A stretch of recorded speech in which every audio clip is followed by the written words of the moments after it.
여러분 안녕하세요. 임신영입니다. 이번에는 연골 무형성증 에이콘드로플레이지아의 재활과 치료에 대해서 알아보겠습니다. 연골 무형성증이 있는 모든 사람은 키가 작습니다. 치료하지 않는 경우 평균 신장은 남성의 경우 131cm, 여성의 경우는 124cm입니다. 저신장증 이외에도 연골 무형성증에서는 머리와 목 사이에 있는 대후두공이 작아서 대후두공 내에 숨골과 경수가 압박이 돼서 팔의 힘이 약해지거나 호흡에 문제 등이 발생할 수 있습니다. 연골 무형성증 환자들은 유스타키안 튜브가 짧아서 중이염이 많이 생기고 중이염이 잘 치료되지 않는 경우 청각 저하 등의 청각 이상이 생기고 그것으로 인해서 언어 지연이 발생할 수 있습니다. 편도선이나 아데노이드가 비정상적으로 크고 대후두공 내에 연수와 경수 압박 등으로 호흡 이상과 수면 장애 등이 있을 수 있어서 수면 장애가 생길 수 있습니다.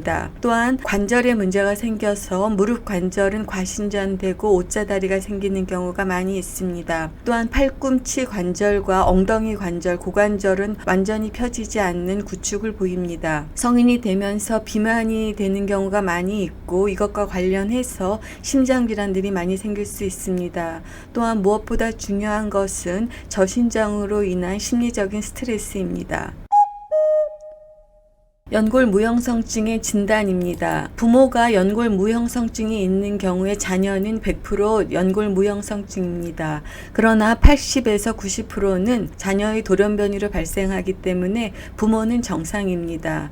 연골 무형성증 아동은 출생 전에 진단할 수 있습니다. 산전 초음파 검사를 통해서 허벅지뼈 등의 특징적인 소견을 보여서 연골 무형성증을 의심할 수 있습니다. 산전 초음파를 통해서 연골 무형성증이 의심이 됐을 경우에 양수 검사 등을 통해서 4번 염색체 단환에 위치하는 FGFR3 유전자의 돌연 변이를 확인하는 것입니다. 또는 골 이형성증과 저신장증을 유발하는 다양한 질환이 포함되어 있는 다중 유전자 패널을 통해서 확진할 수 있습니다.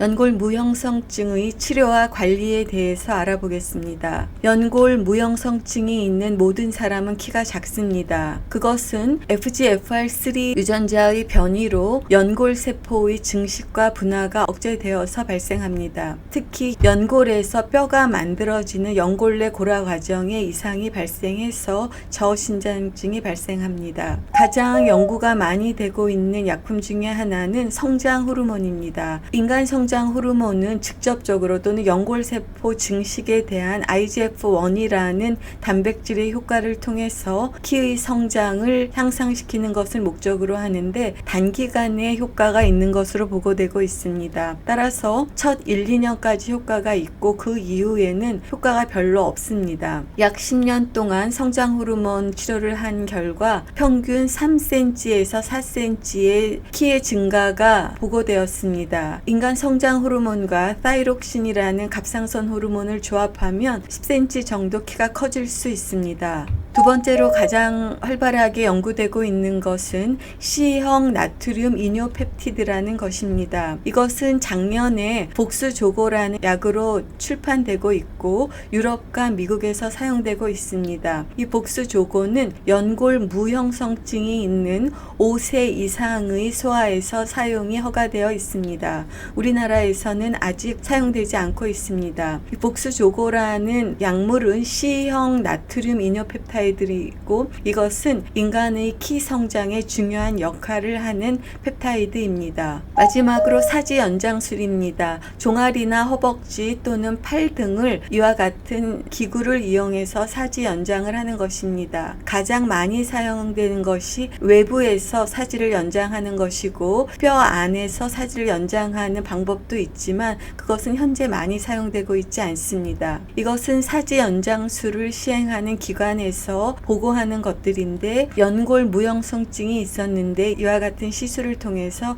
키가 커졌다는 것을 보고하고 있습니다. 이것은 작년의 연구인데 66명의 연골 무형성증 환자에게 사지 연장술을 해서 평균 27cm의 키가 커졌다는 것을 보고하고 있고, 유소년기에 시작하면 더 많이 클 수가 있다는 것을 보고하고 있습니다. 이것은 우리나라에서도 시행되고 있는데, 사지 연장술을 시작하면 외부 고정기 때문에 편안하게 등교를 하기 어렵기 때문에 언제 해야 될지를 결정하는 것인데, 일반적으로는 초등학교 입학 전에 종아리 연장을 하고 그 이후에 허벅지 연장을 할 수 있고 팔도 연장을 할 수 있습니다. 그래서 한 번 연장하는데 약 8 내지 10cm 연장이 될 수 있어서 두 번 한다 그러면 16에서 20cm 정도 키가 커질 수 있고, 이후의 상황을 보면서 한 번 더 연장하게 된다면 대략 약 30cm 정도가 커진다는 것입니다. 이 정도 키라면 작지만 정상 범주에 들어가는 키를 가지고 평균 키에 맞게 설치된 사회적인 공공시설을 큰 불편함이 없이 사용할 수 있다는 것입니다. 또한 저신장증에 대한 치료 이외에도 연골 무형성증에서 흔히 나타나는 증상에 대한 치료가 필요합니다. 대후두곡 내의 연수와 경수가 압박된 경우 수술 치료가 필요할 수 있습니다. 중이염에 대한 적극적인 치료가 필요하고, 호흡 이상과 수면 장애에 대한 치료가 필요합니다. 그리고 성인이 되면서 비만과 이에 대한 심장 질환에 대한 관심을 기울여야 하고, 특히 저신장증으로 인한 심리적인 스트레스에 대한 상담과 치료가 필요합니다.